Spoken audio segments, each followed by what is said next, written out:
2025-26 ఆర్థిక సంవత్సరానికి గాను బడ్జెట్ను ఈ నెల 28న రాష్ట్ర చట్టసభలకు సమర్పించనున్నారు. ఆర్థిక మంత్రి పయ్యావుల కేశవ్ ఆ రోజున శాసనసభలో బడ్జెట్ ప్రవేశపెడతారు. కూటమి ప్రభుత్వం ఏర్పడ్డాక ప్రవేశపెట్టే తొలి పూర్తిస్థాయి బడ్జెట్ ఇదే. రాష్ట్ర శాసనసభ బడ్జెట్ సమావేశాలు ఈ నెల 24న ప్రారంభం కానున్నాయి. ఈ నెల 28న ప్రభుత్వం పూర్తిస్థాయి బడ్జెట్ను ప్రవేశపెట్టనుంది. కూటమి ప్రభుత్వం అధికారంలోకొచ్చిన తర్వాత తీసుకొస్తున్న తొలి పూర్తిస్థాయి బడ్జెట్ ఇదే. రాష్ట్ర ఆర్థిక పరిస్థితుల్ని, అభివృద్ధిని గాడిన పెట్టడంలో ఈ బడ్జెట్ కీలకం కానుంది. ఎన్నికల్లో ఇచ్చిన హామీలు, మేనిఫెస్టోలోని అంశాలకు ఈ బడ్జెట్లో స్థానం కల్పించాల్సి ఉంది. అందుకు తగ్గట్లుగా వనరుల సమీకరణ కీలకం.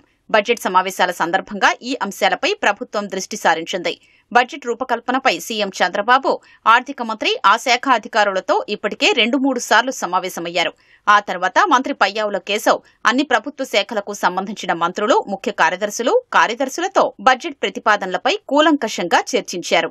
రాష్ట్ర ఆర్థిక చిత్రం పరిమితుల్ని తెలియజేస్తూ ప్రాధాన్యాలు, ఎన్నికల హామీల ప్రకారం బడ్జెట్ రూపకల్పన ఉంటుందని, అందుకు తగ్గట్లుగా కేటాయింపులు ఉండనున్నాయని ఆయన పేర్కొన్నారు. కేంద్ర ప్రాయోజిత పథకాల్ని వీలైనంత త్వరగా వినియోగించుకుని కేంద్రం నుంచి నిధులు రాబట్టాలనే ఉద్దేశంతో ప్రభుత్వం ఉంది.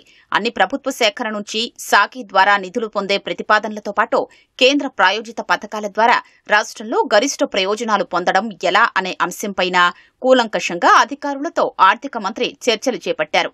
విద్య, వైద్య శాఖల ద్వారా కేంద్రం నుంచి అదనపు నిధులు లభించొచ్చని అంచనా వేస్తున్నారు.